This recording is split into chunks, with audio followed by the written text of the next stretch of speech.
All right, thank you guys for coming. This is our second meeting, and I've asked Audrey to actually speak for us about Success Club because she's been extremely consistent ever since becoming a new coach. I think she's hit it every single month. She's a success starter. In case you didn't read that, that means that she hit Success Club her first or second month as a new coach and 3 times consecutively, and then forever after that. But she earned her free ticket to Summit this year, so she will be there with all of us as well. Alrighty, I'm just going to go ahead and hand it over to you because I want to hear what you have to say, and I want to make sure we have enough time. Okay. All right. I actually have it all written down. I didn't time it. I don't know if it's going to go over, but I will keep an eye on the time. So, hi everyone. I'm so excited that I'm here and I was asked to speak and I get to talk to all of you guys. I know we're all from different parts in our journey, but I think that this information will help everybody. I will try to speak clearly. I talk super fast like Candace, so and I just know I have a lot to fit in. So, first, my story, as small as I could get it. First of all, I owe everything that I'm about to say to Candace. She's been an amazing coach, and I've seen her grow so much in these last 9 months, but she was already such an amazing coach when we connected that she inspired me fully and helped create the coach that I am today. So let's get that straight. I am 31. I live in an RV with my boyfriend of 7 years. I hope you can't see like how dirty my bedroom is. I kept it in the dark. My boyfriend of 7 years and my 3 incredible dogs. He's a professional wrestler, and I am also a singer, songwriter, musician. So I get to parlay all those passions into my Beachbody business. It was almost 4 years ago that we decided to make the decision to go for it and plan our future as a full-time traveling RV couple. We were on the cusp of Darren getting laid off at that 4-year mark about 4 years ago from yet another job that we had relocated for again and just started our lives over, and we were just done living for someone else at that point. He had worked so hard. He was making really good money, but it was hard. It was high pressure sales for a home security system. And he was held accountable for his entire branch. Perks were nice. They also got superstar trips just like we do for our Success Club trips. And exciting part of that is the last one that we were about to go on before they laid him off was to the Dominican Republic. And now I've been able to get us a Success Club trip to the Dominican Republic. So that was an amazing feeling to be able to pay that back to him for all of his hard work. And he's so excited that I was able to do that without all the stress and horror that came with his job. I am reading, so I am scrolling. Sorry. We decided we needed to buy a home. We were already planning on buying a home before they were like, oh, you're getting laid off. So we had saved up a little bit of money. And we were just like, you know what? Done. We're going to focus on ourselves, follow our passions. And so our first home should be an RV because he wants to be a professional wrestler and I want to be a musician and we want to travel. So we did that, and it was terrifying and it was exhausting, and we didn't know what was ahead, but we knew what was behind us, and done. Like, wow, Felicia, done. Like I said, we saved a little. We knew we could get a loan for something small. And I actually became a taxi driver just to fill the holes and talk about a thankless job. It's terrible. Don't ever do that. For about a year and a half, we sold almost everything we owned to try and get up more money and downsize. And about 6 months before we were going to purchase, I inherited a large sum of money from my grandfather who passed away, my paternal grandfather. And you would think it's a big... you would think you would know what you're going to do with that money. You think you do. Like when someone says, what would you do if you won the lottery? You don't know. And I don't say any of this to brag. It's leading toward my why. It's going to, I lost the screen. Why did that happen? Oh, it's back. That was weird. But let me tell you, like mentally, it was the heaviest burden that I've ever experienced. Like I said, you don't know what you're going to do with it. Yes, we were able to buy an RV that was super far out of the league that we were looking at in the first place. Yes, we went to Disney World, but the guilt of that inheritance weighed super duper heavy on me. So much so that despite being financially free, we still live conservatively, even more so than we did when Darren was making a lot of money. He was making about $90,000 a year. And like we live super conservative now, and people don't realize that about us. Before, let's see, I'm just go over that part because that's just blah, blah, blah, blah, blah. I lost my spot. Anyway, it ate at me having that money.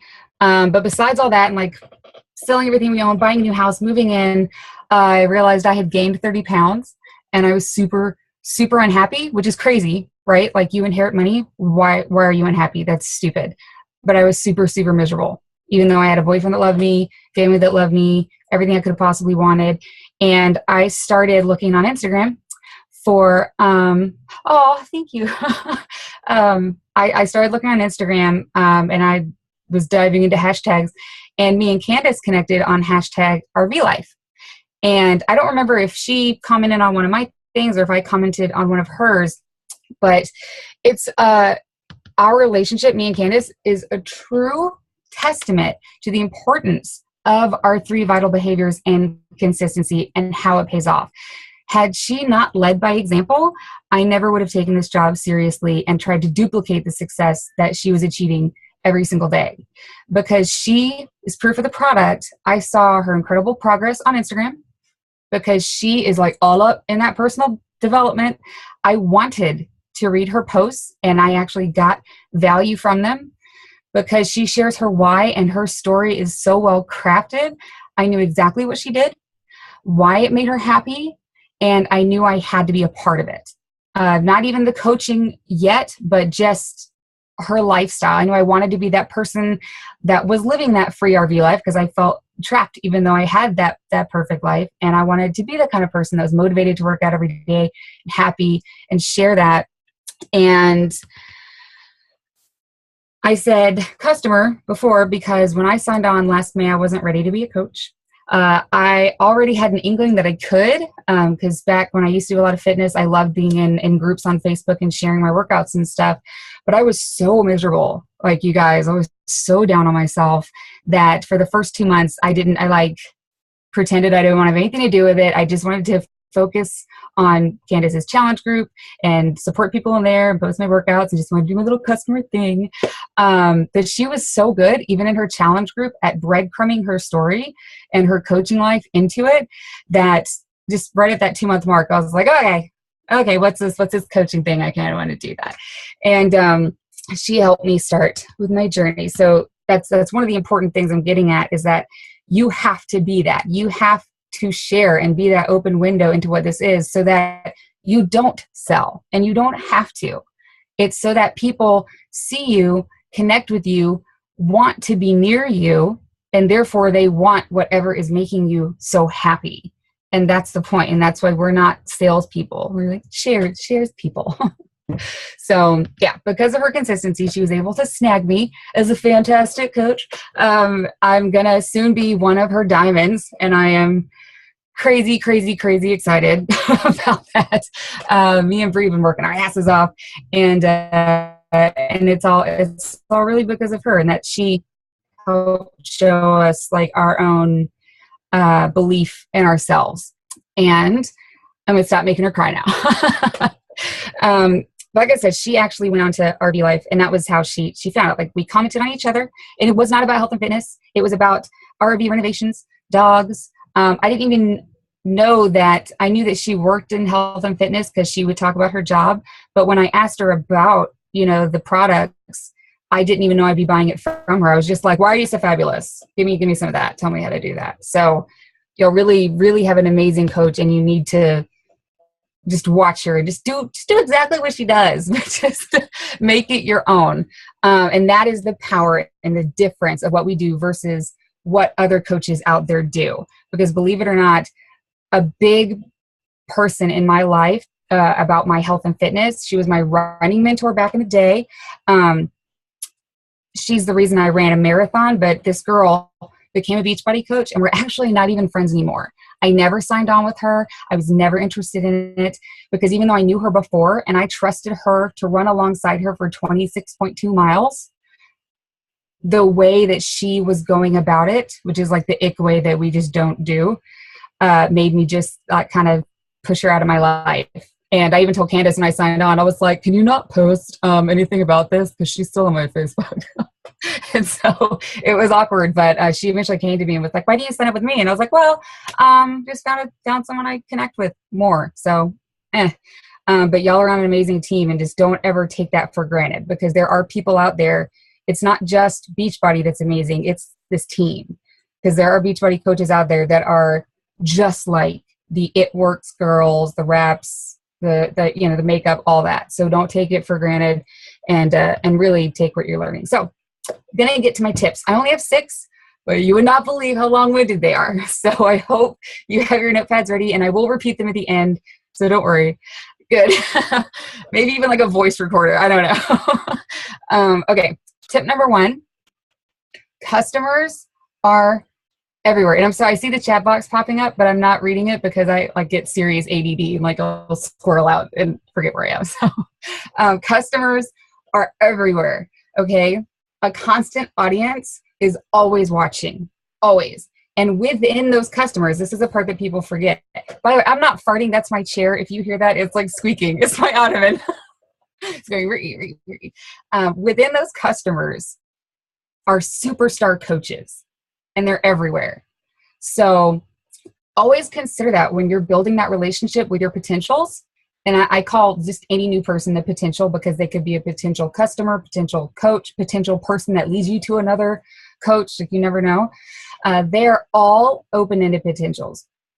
No doesn't mean no. We all know that, right? Like, I should hope you know that by now. It just means not right now. That goes for prospect to customer, from customer to coach. It even goes for coach to superstar coach, because sometimes coaches kind of wait in the wings too. Just like as a customer, I waited in the wings.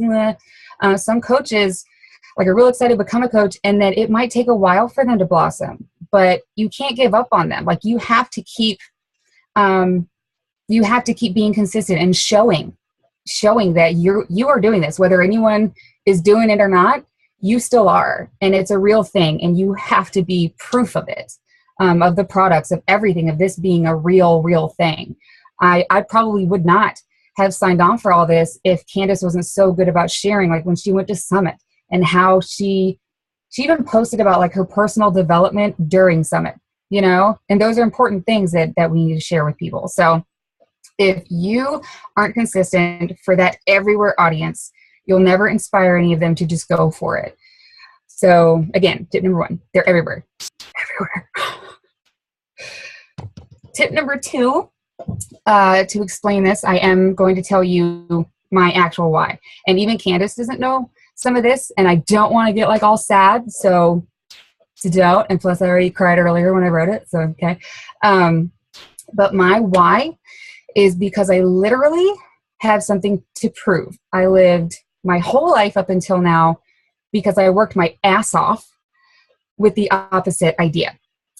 I have nothing to prove. As long as I know that I'm enough, it's all that matters. I don't need to be famous or mainstream. I just want people to hear some of my music. That's bullshit. I want to be famous.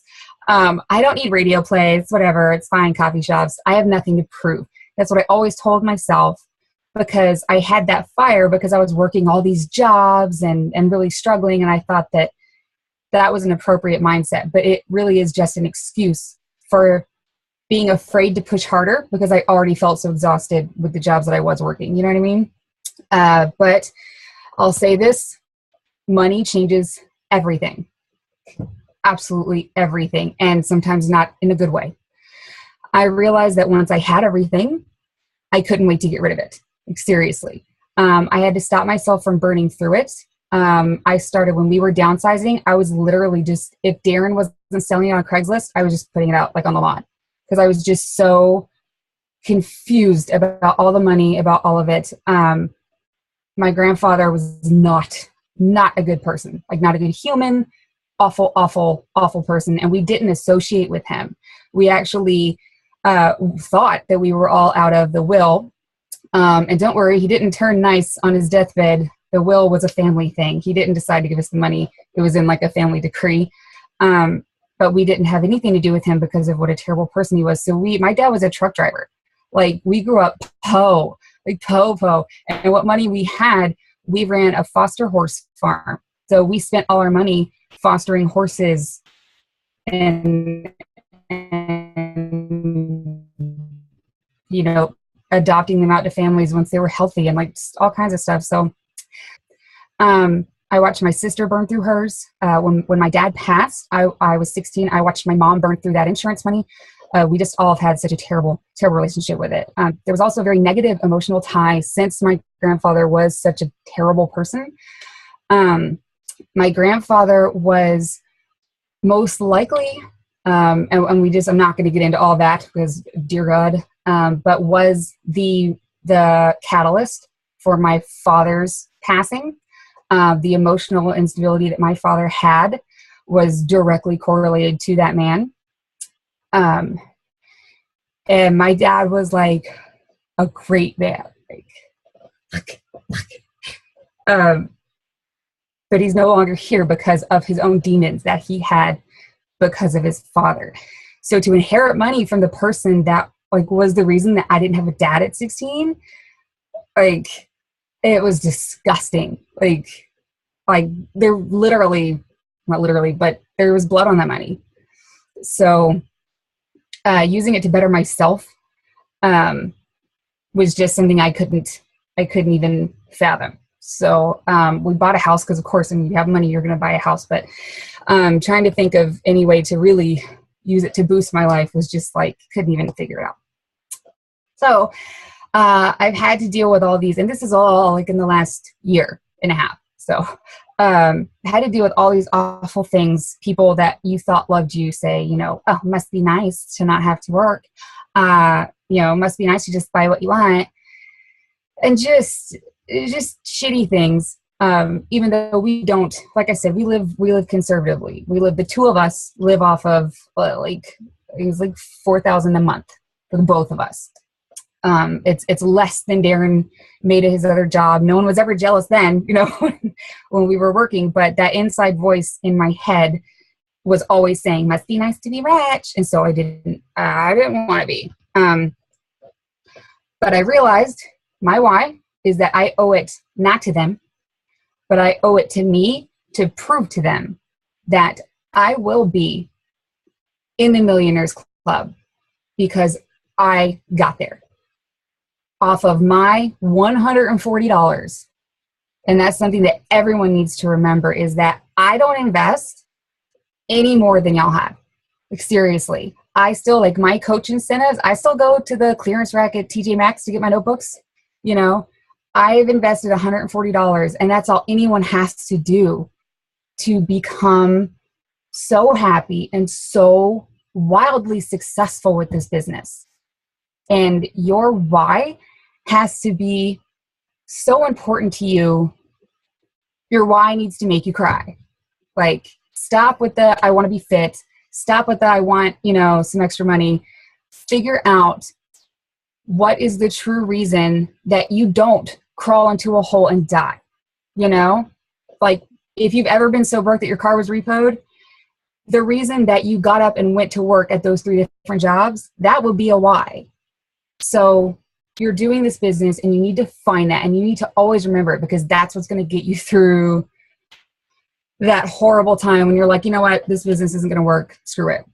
You need to remember that. And I know we hear it all the time to remember your why, but that is, I mean, I've made Success Club every month for the 7 months I've been doing this.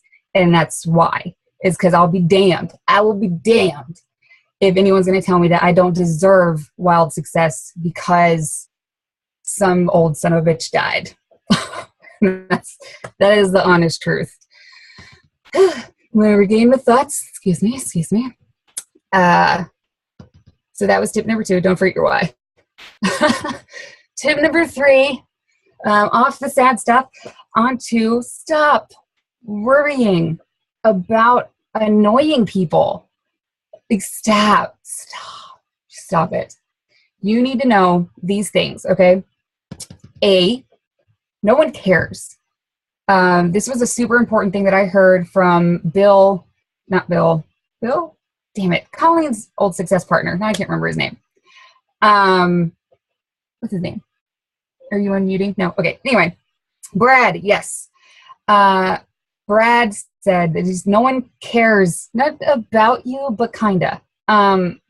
Basically, you can test it yourself. If you make a post about a picture of your dog, see how many comments you get. But if you make a post of your dog and ask everyone else to post a picture of their dog, blows up. No one cares about you unless it relates to them. So don't worry about annoying people, because if it has nothing to do with them, they're going to glaze over it anyway. And that's our job, to put value forth so it has to do with them, so it relates to them. If something relates to someone, they're not going to be annoyed because they're finding value in that. B, everyone is unhappy. And I'll let that sink in. I'm going to explain it. Everyone is unhappy. Now, I understand that isn't true. But for us as coaches, it is. Anyone that we can help is unhappy and needs us. Like, you need to know that. Needs us. So yes, there are happy people out there, but those aren't the ones that need our help.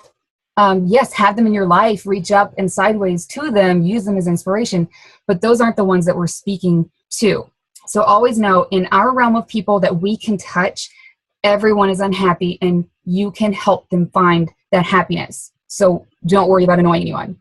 C, there are people that will be annoyed, but it is always because, and we hear this all the time, but really let it sink in. Hopefully this is the 18th time you've heard it. It's because they're unhappy. It has nothing to do with you, with the picture you posted, with the words that you wrote. It has nothing to do with that. If they're annoyed, especially if they say something awful to you, it is all about them. And any hateful response or condescending inquiry, it's all stemming from that insecurity. And they're seething irritation that you're living a life that they wish that they could, even if they don't acknowledge that or know that themselves. And even those people, it's our job to show them that they can, that even they have greatness within them. So, don't let the negative few, or worse, the unrealized fear of the negative few. Some people have this crippling fear and they've never even had anyone say anything bad to them yet.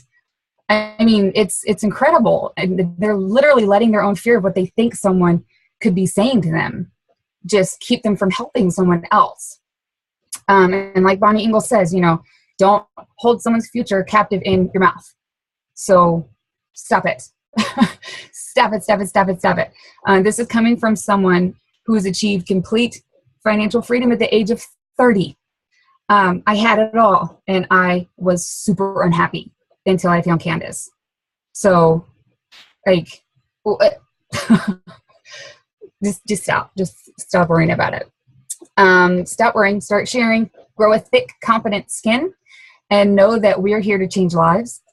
And that means to know this as a coach, that means to sacrificing your own skin to charge through that field of bullies, those shit talkers, so that we can uncover the helpless ones that they've been holding down for so long.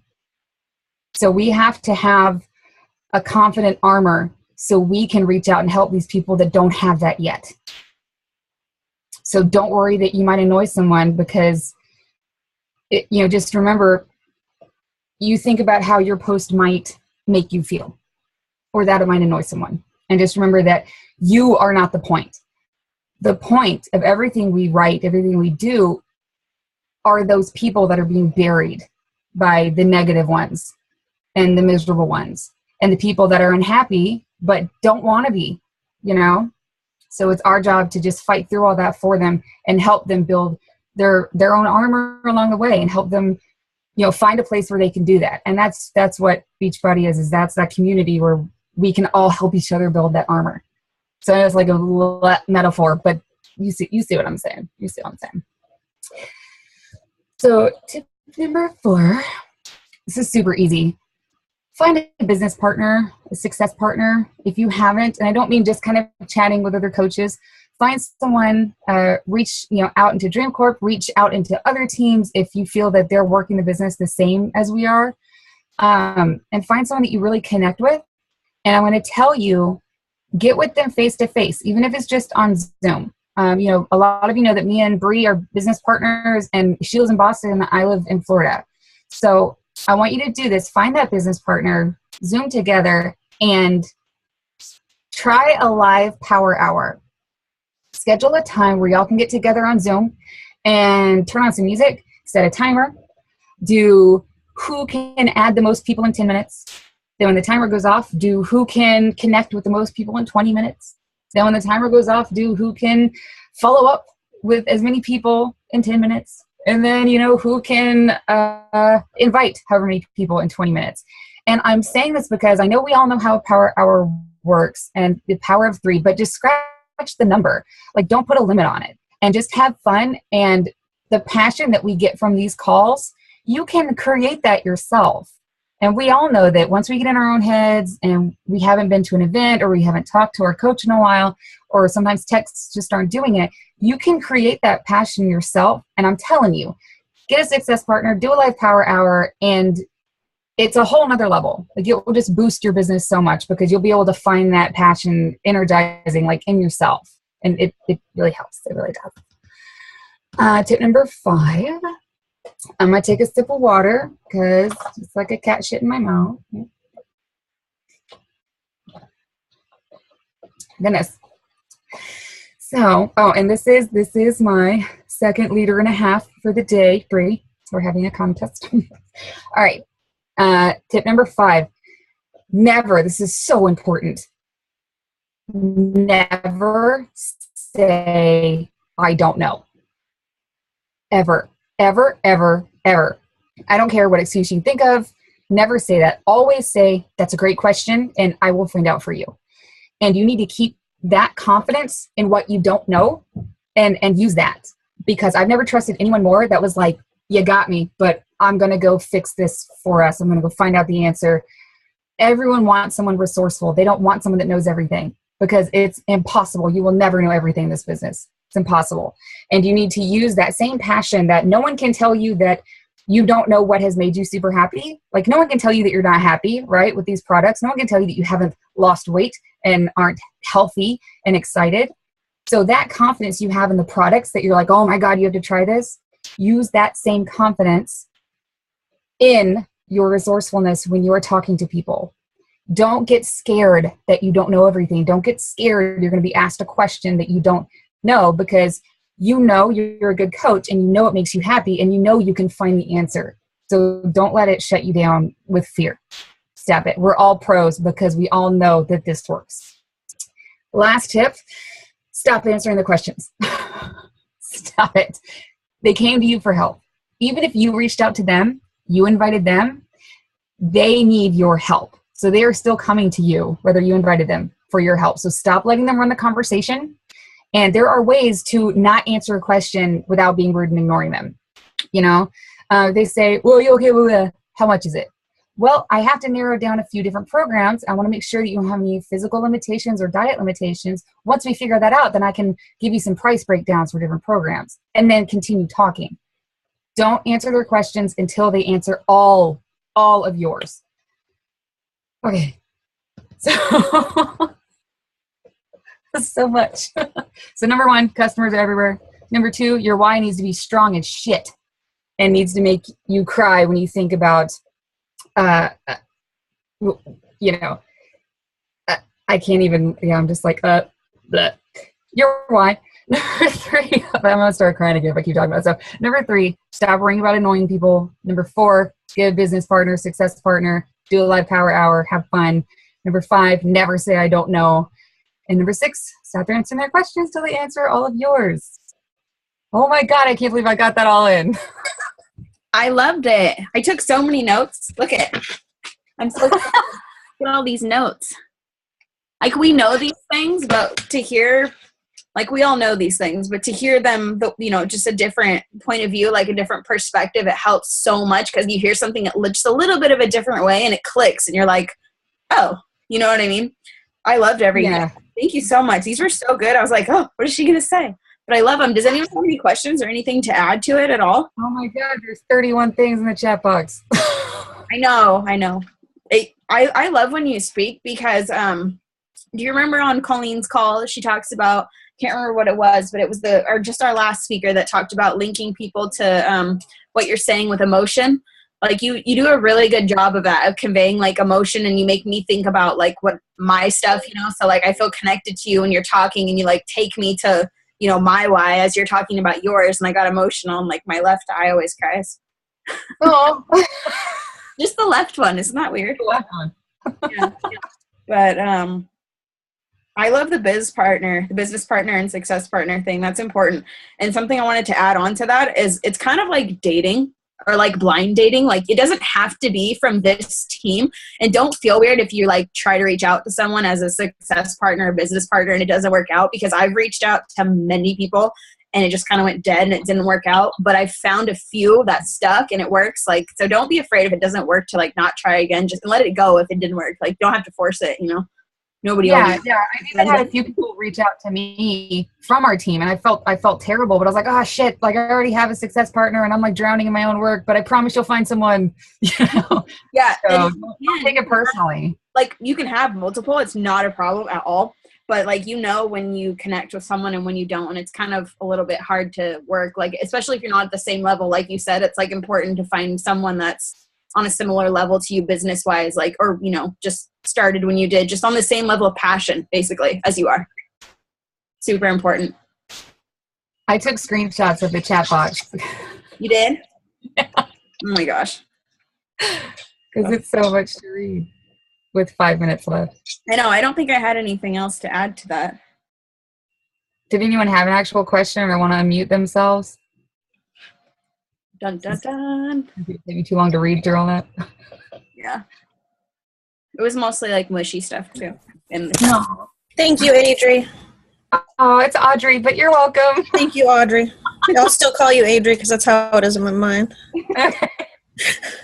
Janelle did the same thing, don't worry. Yeah. I had to correct her like 20 times. But yeah, it was a really good call. Thank you. Thank you for doing that. For like thank you for having me. All organized and stuff. It was really good to hear. It didn't sound organized coming out of my mouth. No, it's a lot. It's like, it's important to hear, where you came from, and your why is so powerful. I did not know a lot of that, Thanks for making me cry. Yeah. You're welcome. Thank you for sharing that. All right, thank you. Unless anyone has any questions or anything they want to add, we will wrap it up. No? Yeah? No? Okay. All right. Thank you guys for coming. I really appreciate it. And we will see you next week. Love you all. Thanks.